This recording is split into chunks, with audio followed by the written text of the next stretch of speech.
Hello everyone, it's Lewis P here. I hope everyone's having an amazing day. This is my fourth video on World of Warcraft. I didn't realize my first video ever would actually hit 120,000 views. It's on 120,000 views right now. I'm super excited about that. I can't believe that's even happened. So thank you so much to you guys. You guys rock. Let's move straight to the question that I have posed to this video, and it is, what made Classic WoW so amazing? If you look at and know of any of my other videos that I've ever produced, then it's also in the playlist that's associated to this video, you'll see that I go into quite a bit of detail with respect to a lot of different things, from technology to game mechanics to the world. And in today's video, like all the other ones that I create, I really try and combine and reference all the other expansions that were released during a certain time period to really get my point across.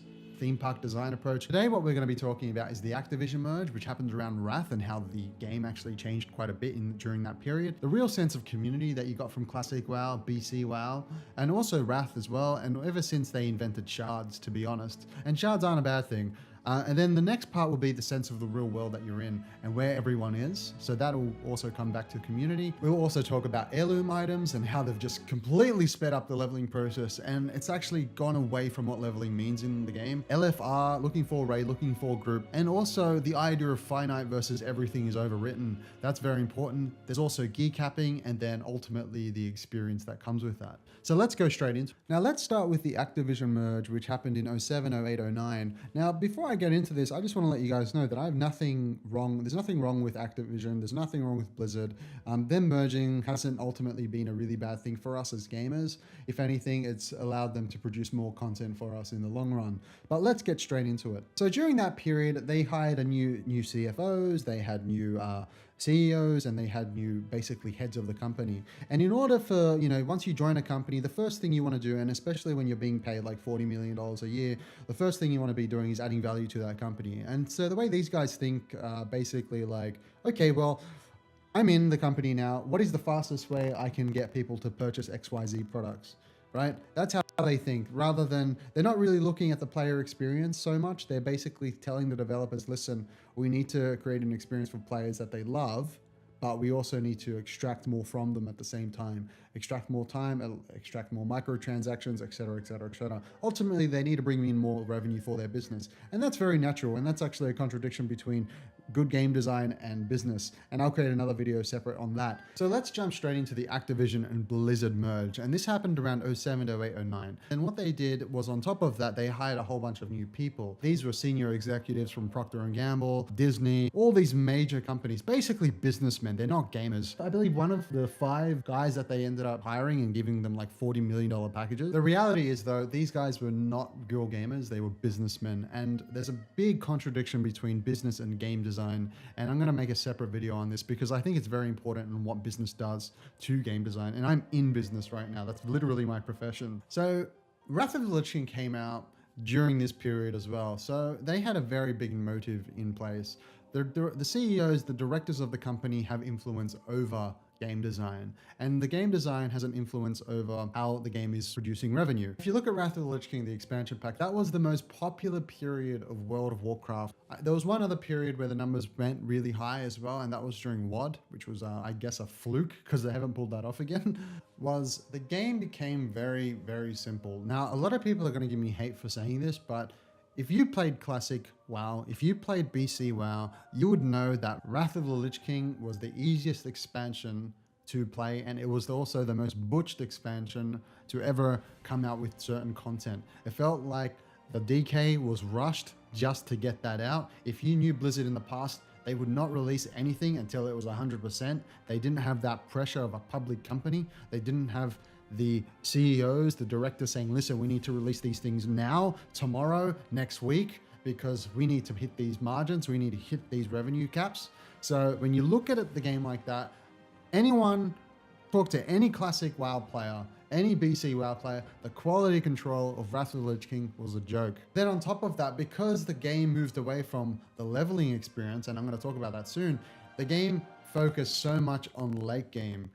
It's all about late game and seeing content rather than experience the game for what it is, for leveling and, building a character up slowly. All it was you get the level cap to 70 and then you get into raids. You do some 5-mans, but you ultimately just raid, and it's all about endgame. WoW was never about endgame back in the day. It was a bit, but that was 10% of what WoW was. WoW was about experiencing new things. It was about community, a sense of a massive world that you explore with your friends, find different things, nuances about the world. The game wasn't only about end game content. This is a very new concept. It wasn't about gear capping. Gear capping is a thing now, sadly. There's a real sense that the game ultimately started going downhill at that point.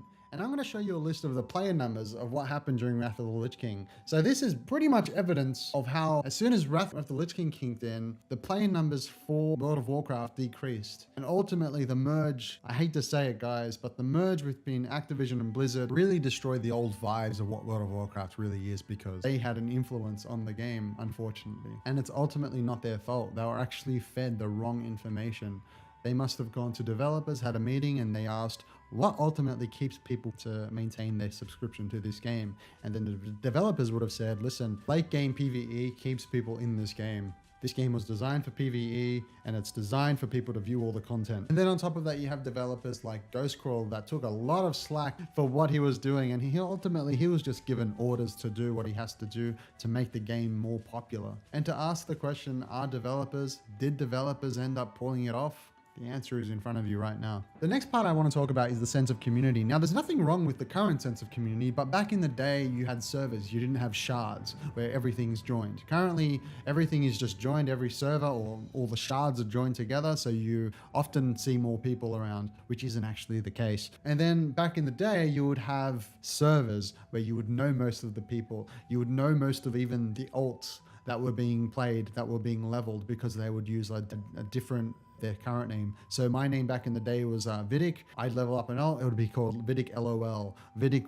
WOW. People would know me as I was leveling, so that was really cool. But that sense of community isn't there anymore, unfortunately. Elite quests there's no more elite quests. For those that don't know what elite quests are, elite quest is basically a quest where you have to acquire more players in order to kill the monster. That doesn't exist anymore, unfortunately, because, there's heirloom items, and they just said, you know what, we don't even need these anymore. The game's not even about questing anymore. It's all about late game. Personally, the sense of belonging to a server, to a community, doesn't really exist that much anymore, and I hope they bring that back in World of Warcraft Classic. The next point somewhat adds to the existing point I just spoke about with respect to the community, but in this case, we're going to be talking about where is everyone in the world of Warcraft. The answer is they're mostly either doing daily quests, which are as artificial, so they go do their daily quest and they get out pretty quickly, so there's a real churn of different players in certain areas. You don't see them that often. However, on the other hand, you also have everyone in their major cities not doing anything, or just waiting at the auction house potentially, which isn't a problem, but also just like not doing anything in their city because they don't need to do anything. They've sped up the profession game, the mining game, the herbalism.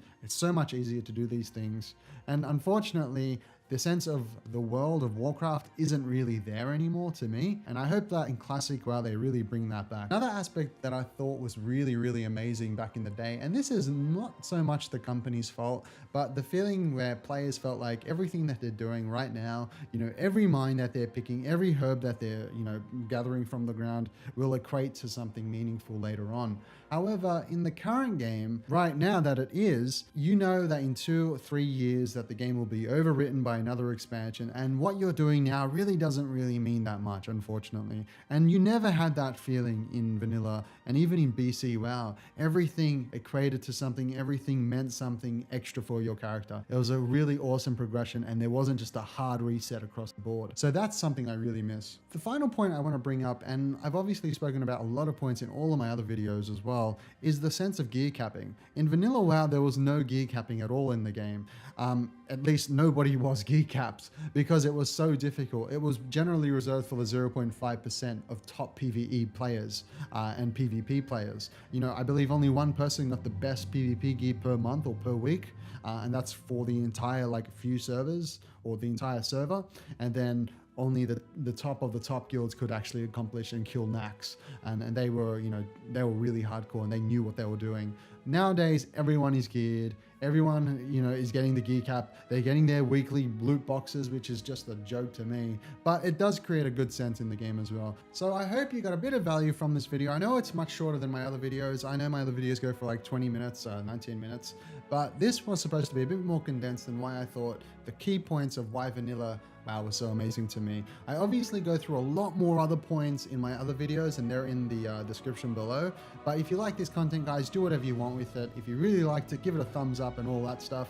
I really appreciate it. If you have any questions in the comments, I'll be answering everything as I normally do. This perspective is coming from someone that's played every single expansion to a full extent. And also, as just a quick final shout out, if you're interested in developing a little guild, a little leveling team, let me know in the comments. I think it'll be really, really fun to play and get a Discord server going and just playing with fans and streaming that experience with everyone. I think that'll be really, really fun. So let me know in the comments if you're interested in doing that. Anyway, guys, thanks for watching. Lewis P out.